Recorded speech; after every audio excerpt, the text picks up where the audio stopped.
Good afternoon बच्चों, good afternoon. मैं हूं professor Hareram Sinha from university of Delhi और आज के इस लेक्चर में मैं आप लोगों के साथ करंट अफेयर्स का एक बहुत ही इंपॉर्टेंट और बहुत ही चर्चित टॉपिक गिग इकोनॉमी आप लोगों के साथ डिस्कस करने जा रहा हूं। तो बच्चों बिना देर के हुए चलते हैं स्क्रीन पे, लेकिन उसके पहले आपसे एक रिक्वेस्ट है कि यदि आप इस चैनल पे नए हैं तो चैनल को सब्सक्राइब करके बेल आइकन दबाना ना भूलें बच्चों।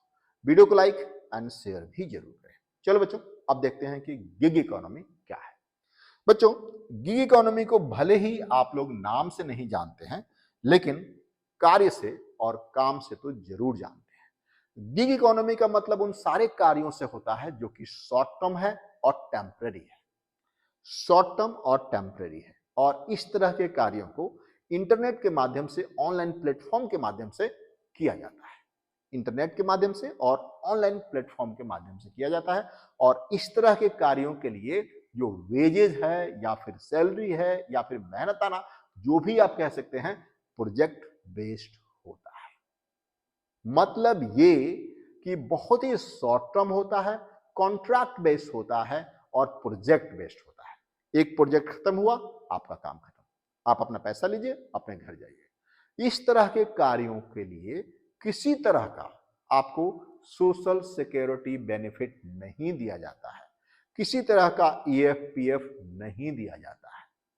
एग्जाम्पल के तौर पे अभी आपने पिछले दिनों देखा, कोरोना में या फिर कोरोना के बाद बहुत सारे ऑनलाइन प्लेटफॉर्म सामने आए थे, जिसमें अनअकैडमी, बायजूस, आपके पास शिक्षा.com, इस तरह के पीडब्ल्यू वाला, इस तरह के बहुत सारे प्रोजेक्ट, ये तो एजुकेशन में है, इस तरह के और भी बहुत सारे प्रोजेक्ट पॉपअप हुए।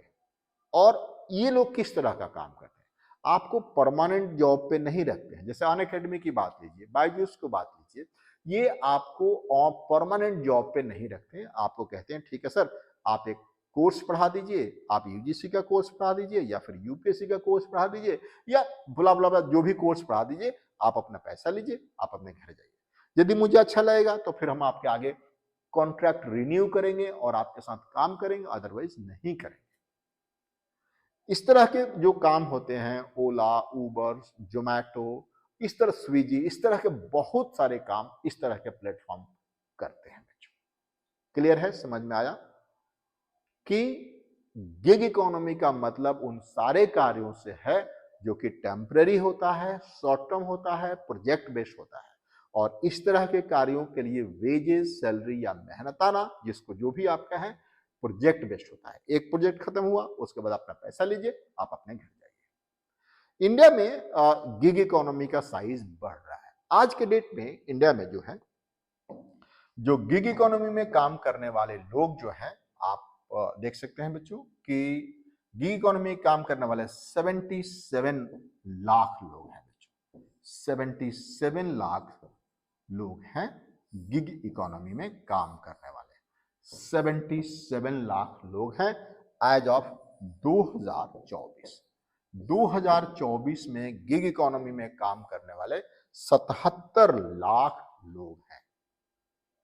कम नहीं है, बहुत ज्यादा है ये, बहुत ज्यादा है ये 77 लाख। और 2029-30 तक, 2029-30 तक ये जो संख्या है ये 230 लाख होने वाली है बच्चों। 230 लाख होने वाली है।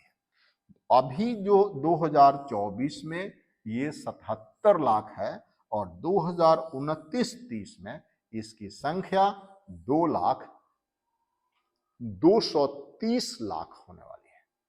यानी गिग इकोनॉमी की साइज इंडिया में बढ़ रहा है। डेफिनेटली इसका कुछ ना कुछ फायदा होगा। आज के इस वीडियो में हम आगे जब चर्चा करेंगे तो इसमें हम देखेंगे कि इसका एडवांटेजेस एंड डिसएडवांटेजेस क्या है। चलो बच्चों सबसे पहले देखते हैं कि एडवांटेजेस क्या है। तो गिग इकोनॉमी का सबसे पहला एडवांटेज है, आप देख सकते हैं कि फ्लेक्सिबिलिटी। आज के जो युवा वर्ग है बच्चों, आज के जो युवा वर्ग है वो अपने लाइफ को फ्लेक्सिबल रखना चाहता है। अब जो नया ट्रेंड चला है बच्चों, उसमें वो इस पे बहुत कम काम करना चाहता है कि मैं 9 बजे ऑफिस जाऊं और 5 बजे वापस आऊं। इस तरह के कार्यों को वो बहुत कम पसंद करता है, जो नया सर्वे आया है। अब जो गिग इकोनॉमी में जो लोग काम करते हैं उनको फ्लेक्सिबिलिटी चाहिए, वो जब मन करे तब जाए। जैसे आपने अनअकैडमी, बायजूस, उसमें आपने देखा था कि उन्होंने टीचर्स को वो दिया, फ्रीडम दिया कि आप अपने अनुसार 24 आवर्स में कुछ घंटे को छोड़ करके आप कभी भी अपनी काम शेड्यूल कर सकते हैं, कभी भी अपना काम शेड्यूल कर सकते हैं, अपनी क्लासेस शेड्यूल कर सकते हैं। यानी गिग इकोनॉमी में काम करने वाले वर्कर्स के पास फ्लेक्सिबिलिटी होता है, वो जितना घंटा चाहे उतना घंटा काम करेगा, जब चाहे वो तब करेगा, किसी बॉस के अंडर काम नहीं करेगा। तो यहां पे फ्लेक्सिबिलिटी होती है गिग इकोनॉमी में, सबसे पहले। दूसरी चीज यहां पे आप देख सकते हैं बच्चों, इंक्रीज इन अर्निंग पोटेंशियल। यानी अब यहां पे वो नहीं है कि आपको 8 घंटे काम करना है और 8 घंटे काम करना आपको 40,000 रुपया महीना मिल जाएगा, ऐसा नहीं है। क्योंकि ये प्रोजेक्ट बेस्ड काम है, एक साथ आप 3-3 प्रोजेक्ट कर सकते हैं, 4-4 प्रोजेक्ट कर सकते हैं, डिपेंडिंग अपॉन प्रोजेक्ट का साइज और आपके पास कितना टाइम अवेलेबल है। तो जितना टाइम आपके पास अवेलेबल होगा उसके अनुसार आप प्रोजेक्ट ले लीजिए, उस पर काम करिए, अपने अनुसार रात को करना है, दिन के करना है, सुबह करना है, शाम करना है, जब मन करता है तब करिए। और इससे आपकी अर्निंग पोटेंशियल बढ़ जाएगी, काम करने और इनकम अर्न करने की पोटेंशियल आपकी बढ़ जाएगी। दूसरी चीज यहां पे आप लोगों ने देखा होगा कि हम एग्जाम्पल अनअकैडमी, बायजूस और इन सब का ही ले रहे हैं, इन पर्टिकुलर नाम नहीं रख रहे, मतलब इस तरह के जो प्लेटफॉर्म्स हैं उसमें आपको ऐसा कुछ रिजिडिटी नहीं है कि आपको कोई पर्टिकुलर कोर्स पढ़ाने के लिए आपको एक पर्टिकुलर डिग्री होना चाहिए, ऐसा कुछ नहीं है। आपके पास डिग्री नहीं है, कोई बात नहीं, आपके पास डॉक्यूमेंट्स नहीं है, कोई बात नहीं, आपको पढ़ाने आना चाहिए।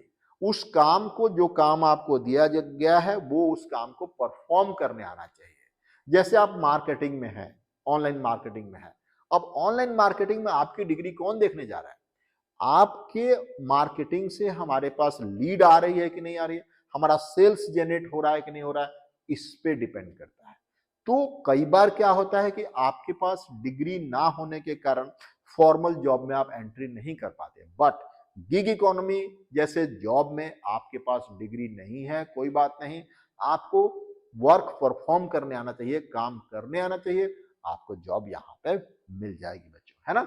दूसरी चीज फ्रीडम है, जो मैं आपको डिस्कस कर चुका हूं कि आप जब चाहें तब काम कर सकते हैं, जितने घंटे चाहें आप काम कर सकते हैं, आपको किसी बॉस के अंतर्गत काम नहीं करना है। ये तो था कुछ एडवांटेजेस। अब कुछ डिसएडवांटेजेस भी देख लेते हैं बच्चों। इसके डिसएडवांटेजेस में आप देख सकते हैं इनकम इनस्टेबिलिटी। आप देख सकते हैं बच्चों, चूंकि प्रोजेक्ट बेस्ड जॉब है, जब तक आपका प्रोजेक्ट चल रहा है आपके पास पैसे हैं, लेकिन कल को प्रोजेक्ट खत्म हो गया, पैसे आने बंद हो गए, जरूरी नहीं है कि दूसरा प्रोजेक्ट मिले, और दूसरा प्रोजेक्ट मिले तो उतना ही पैसे का मिले, हो सकता है कम का भी मिले, हो सकता है ज्यादा का मिले। यानी इनकम यहां पे अनस्टेबल होता है बच्चों, इनकम आपकी अनस्टेबल होता है। नो सोशल सिक्योरिटी, जैसे कि आप फॉर्मल जॉब में करते हैं, गवर्नमेंट जॉब में करते हैं, या प्राइवेट कंपनीज में भी काम करते हैं, तो आपको पीएफ, टीए, डीए, ये सब चीजें मिलती हैं। लेकिन इस तरह के केसेस, मेडिकल फैसिलिटी भी मिलती है, लेकिन यहां पे आप लोगों को गिग इकोनॉमी वाले जॉब में आपको किसी तरह का सोशल सिक्योरिटी नहीं है, कोई पीएफ नहीं मिलेगा, कोई टीए, डीए कुछ नहीं मिलेगा, आपको फिक्स्ड अमाउंट मिलेगा, उसी में आपको सर्वाइव करना है, ठीक है। लिमिटेड कैरियर ऑप्शन, जैसा कि मैंने पीछे एडवांटेज में बताया था कि यहाँ पे किसी तरह का आपको डिग्री या डॉक्यूमेंट्स की जरूरत नहीं होती है, यदि आपको काम करने आता है तो आप काम कर सकते हैं, है ना, पैसा कमा सकते हैं। लेकिन आप जानते हैं कि कैरियर में ग्रोथ के लिए आपके पास डिग्री, डिप्लोमा, सर्टिफिकेट्स, ये सारी चीजें होनी चाहिए, तो फिर यहाँ पे वो चीजें लिमिट हो जाती है, कैरियर में ग्रोथ कम हो जाता है। हाई कंपटीशन, और इस तरह के जॉब में आपको कंपटीशन बहुत ज्यादा होता है बच्चों, कंपटीशन बहुत ज्यादा होता है, क्योंकि कोई भी एंट्री कर सकता है, जिसको काम करने आता है वो भी एंट्री कर सकता है, तो कंपटीशन आपके यहां बढ़ जाता है। अब हम बात कर रहे हैं बच्चों कि चूंकि इसका साइज अब बढ़ रहा है, गिग इकोनॉमी का साइज बढ़ रहा है, तो सरकार को क्या करने चाहिए? सरकार को यहां पर भी रेगुलेशन लगानी चाहिए कि इस तरह के काम कौन कर सकता है, किसकी रेस्पॉन्सिबिलिटी है, और इनको भी खास करके कि आपको सोशल सिक्योरिटी का बेनिफिट मिलना चाहिए, पेंशन मिलना चाहिए, ईपीएफ मिलना चाहिए, ईपीएफ का बेनिफिट मिलना चाहिए। वर्किंग आवर्स में भी आप, जैसे कई बार क्या होता है कि बहुत लोग वर्कहलिक होते हैं, तो 15-15 घंटे, 12-12 घंटे इस प्रोजेक्ट पे काम करते हैं। तो वहां पर भी सरकार को इस पे कुछ काम करना चाहिए कि उनके फ्रीडम के साथ साथ ये चीजें भी बची रहे, तो अपना ज्यादा इनकम भी कर सकते हैं, लेकिन उसके सोशल सिक्योरिटी के नेट के अंदर आना है। तो बच्चों, आज के इस क्लास में इतना ही, और आप लोग बताइएगा जरूर कि आपको ये क्लास कैसी लगी। थैंक यू बच्चों।